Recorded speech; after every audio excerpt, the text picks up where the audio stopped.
democracy virus အခုဆက်ခံနေရတဲ့မြန်မာနိုင်ငံသူမြန်မာနိုင်ငံသားများအားလုံးဆန္ဒနဲ့ဘဝအမြန်ဆုံးတစ်ထပ်ထဲကြပါစေလို့ကျွန်တော်ဆုမွန်ကောင်းတောင်းပါတယ်ဗျာကျွန်တော်ကတော့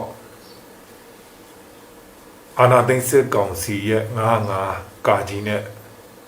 ဖန်ရန်ထုတ်အမှုဖွင့်ခံထားရတဲ့အတွက်ကျွန်တော်လက်ရှိအခြေအနေမှာတော့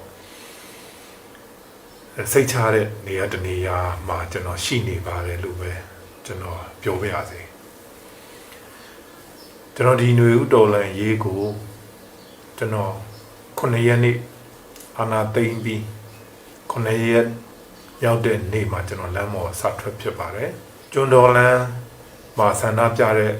လူငယ်တွေကိုအေးနဲ့မုံနဲ့စဝေပြီးတော့ကျွန်တော်လှုပ်ရှားမှုကိုကျွန်တော်စပါတယ်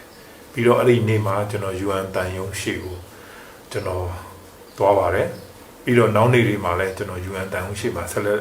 လှုပ်ရှားပြီးတော့ဦးဇင်ဝိုင်းကိုလူမင်းမမော်ခွန်တို့နဲ့ပူပေါင်းဖြစ်တာတော့9ရက်နေ့မနေ့9နာရီမှာကျွန်တော်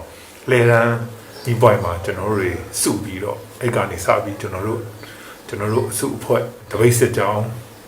နေတိုင်းကျွန်တော်တို့ခြိတက်ခဲ့ကြတာဖောင်းနဲ့ထုတ်တဲ့18ရက်နေ့အထိကိုကျွန်တော်တို့အတူတူကျွန်တော်တို့လမ်းပေါ်မှာဒီသူတွေနဲ့အတူတူဆန္ဒပြလှုပ်ရှားမှုတွေလုပ်ခဲ့တယ်အိမ်နောက်ပိုင်းတော့ကျွန်တော်တို့ပေါ်တင်ကျွန်တော်တို့တွေတိတ်ထွက်လို့မရတော့ဘူးလူကြီးတွေကလည်းကျွန်တော်တို့ခွင့်မပြုဘူးရှောင်းနေခိုင်းနေအဲ့တော့ကျွန်တော်တို့မကြမှာပဲကျွန်တော်လမ်းပေါ်ထွက်ပြီးတော့ကျွန်တော်လှုပ်ရှားစရာရှိတာတွေကိုကျွန်တော်လှုပ်ရှားရင်းနဲ့အခုတော့ကျွန်တော်တနည်းအားမှာရောက်နေပါတယ် democracy virus အခုဆက်ခံနေရတဲ့မြန်မာနိုင်ငံသူမြန်မာနိုင်ငံသားများအားလုံးဆန္ဒနဲ့ဘဝအမြန်ဆုံးတစ်ထပ်ထဲကြပါစေလို့ကျွန်တော်ဆုမွန်ကောင်းတောင်းပါတယ်ဗျာကျွန်တော်ကတော့အာဏာသိမ်းစစ်ကောင်စီရဲ့95ကာကြီးနဲ့ဖန်ရန်ထုတ်အမှုဖွင့်ခံထားရတဲ့အတွက်ကျွန်တော်လက်ရှိအခြေအနေမှာတော့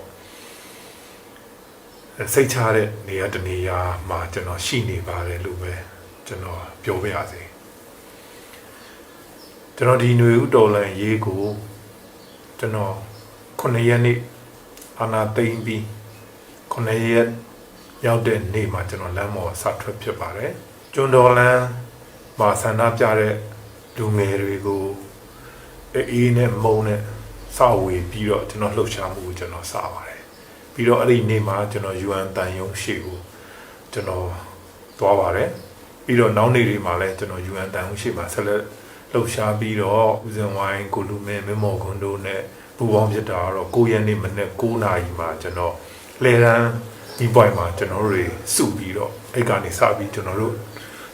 အစုအဖွဲ့တပိတ်စစ်ကြောင်းနေတိုင်းကျွန်တော်တို့ခြိတက်ခဲ့ကြတာဖောင်းနဲ့ထုတ်တဲ့18ရက်နေ့အထိကိုကျွန်တော်တို့အတူတူကျွန်တော်တို့လမ်းပေါ်မှာဒီသူတွေနဲ့အတူတူဆန္ဒပြလှုပ်ရှားမှုတွေလုပ်ခဲ့တယ်အိမ်နောက်ပိုင်းတော့ကျွန်တော်တို့ပေါ်တင်ကျွန်တော်တို့တိတ်ထွက်လို့မရတော့ဘူးလူကြီးတွေကလည်းကျွန်တော်တို့ခွင့်မပြုဘူးရှောင်းနေခိုင်းနေအဲ့တော့ကျွန်တော်တို့မကြမှာပဲကျွန်တော်လမ်းပေါ်ထွက်ပြီးတော့ကျွန်တော်လှုပ်ရှားစရာရှိတာတွေကိုကျွန်တော်လှုပ်ရှားရင်းနဲ့အခုတော့ကျွန်တော်တနည်းအားမှာရောက်နေပါတယ်